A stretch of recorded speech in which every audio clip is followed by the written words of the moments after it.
Now, what did you see? What drew your attention to the sky in the first instance? Well, it was my wife Kathleen who first drew my attention to it. She pointed out something which looked like an aeroplane, but after some time, a minute or so, we saw that it wasn't because of the shape, number one, and the lights. And at this stage, it consisted of, to our mind, it looked like a cloud with two lights shining out of it, but they weren't flashing on and off as you would see in an aeroplane. When we had travelled about 2 miles of the road, it had dropped to a level of about 100 feet from the ground. And how far away from it where were you from it at this time? It's very difficult to say, but it looked like 150 to 200 yards. It was more or less hovering at this stage. Could you see a shape at this stage? No, just a massive light. And it was coming down from the sky? It had come down, and at this stage it was hovering. And what about colours? Was it red or white or what? It consisted of 3 colours, an orange and crimson light, which seemed to be coming more from the top of the object, the whole thing was surrounded then by a mass of bluish fog or vapour, which more or less obscured the whole object. Well, what was its shape? It was spherical, half a sphere, I suppose you could describe it. And did it actually come down and touch the ground? Well, I had been looking at it. When we got to the point where we saw it hovering, I stopped the car, switched off the lights and engine, to see if I could hear any noise. There was no noise from it. It was moving in a kind of a backward, forward direction and dropping very slowly. I was looking over a 5-foot fence, and Kathleen at this stage got quite frightened. Well, what frightened you about it, Mrs. Shelley? I just couldn't understand what it was. Well, what did you think it was? Well, I did think it was some, I won't say flying saucer, some identified object, something I had never seen before, something unnatural to my mind. Yes. Did you get out of the car at this No, stage? I didn't. I stayed inside and I called John. But you had a clear view of it? Yes, I could. The window was down and I could see it, probably not as well as John saw it at the stage when it was hovering. But I was watching it the whole time while it was descending from the sky. And indeed, it's just what John said it was. You saw just what he saw. Exactly. We discussed it afterwards just to make sure, and we did see exactly the same thing. And when your wife called you to get back into the car, had the thing landed at this stage?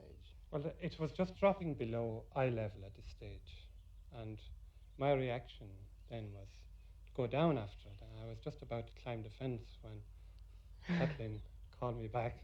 And discretion being the better part of valor, you went. I went, yes. Well, now let's just look at some of the possibilities. Do you think it could have been a meteorological balloon or something? This was my first thought, actually, that it could have been something like that. But then, of course, I don't know very much about meteorological balloons, but I would have thought that it couldn't drop so fast from the sky. It dropped that distance in less than 3 minutes. Or possibly have been 30 feet on the height of a house. Yes. But what about bog mist of some sort?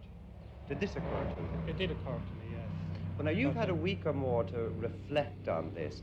Have you thought what it could possibly be? I'm keeping an open mind on it. I'm not convinced of anything yet. But the Shelleys were not the only ones to make this odd sighting. Young Ellen O'Donnell was coming home 1.5 hours later with her boyfriend when she saw the lights too. I saw this strange object. I can't... over there, and... Up against the hill? Yes, up against the hill, and I just said to Teddy, there's something over there, and he said, don't mind it. What colour was it, Ellen? Oh, every colour, orange, crimson. I think there were a slight, There were lights coming out of it? No, not exactly. What shape was it, would you say? Shape. Was More round than anything else, I'd say. I'd say it was just something I An don't aeroplane, really know. maybe? No, I wouldn't say that at all. What about some sort of mist? Could it have been No, mist? I wouldn't say that either, because it was something I never saw before, and Well, did it frighten you? yes, it did. What did you do? Did you go straight home? I jumped into Teddy's arms. And off you went then, did you? No, well, we saw it. We were walking and we saw it. But was it the moon? Suppose it was the moon. No, it wasn't the moon. No, definitely. Or some wasn't the moon. stars. No, no. It's just something I just couldn't really describe it. It wasn't stars or the moon for that matter. It was in this field, not far from the Mullinahone creamery, that the Shelleys saw the object hover. And because it was suggested to us by Mr. Desmond Leslie, who's something of a UFO expert, that we should have the ground hereabouts tested for residual radiation possibly left by this object, we asked Mr. Eddie Bergen, the South Tipperary Civil Defence Officer, and his assistant, Mr. Eddie O'Neill, to sweep the area with Geiger counters. Our instruments recorded no radioactivity of any description. Nothing at all? Nothing at all, no. Not just nothing unusual? Nothing at all, actually. If the radioactivity was present at today, it certainly would have shown on the instruments. Well, now, it's a fortnight roughly since this sighting was made. Suppose something had landed there that made the area radioactive. Would there be a possibility that all traces of it would have disappeared by now? It's quite possible. I mean, it would depend on the intensity of the initial radiations, and we know that radioactivity decays according to a certain law, which is known as the 7/10 law. In other words, if for every 7 multiple of the time, the radiations decrease to 1/10 of their intensity. So that if there was some radiation there, what you're saying is it could have disappeared by now. Well, it could be so slight that it wouldn't be picked up by our instruments. Mr. Bergen, if you'd found anything there, would you have been surprised? I would undoubtedly have been surprised. Mr. O'Neill, would you have been surprised? Well, to be perfectly honest, I think I would have been surprised, yes. But as Mr. Burton says, the instruments didn't show anything.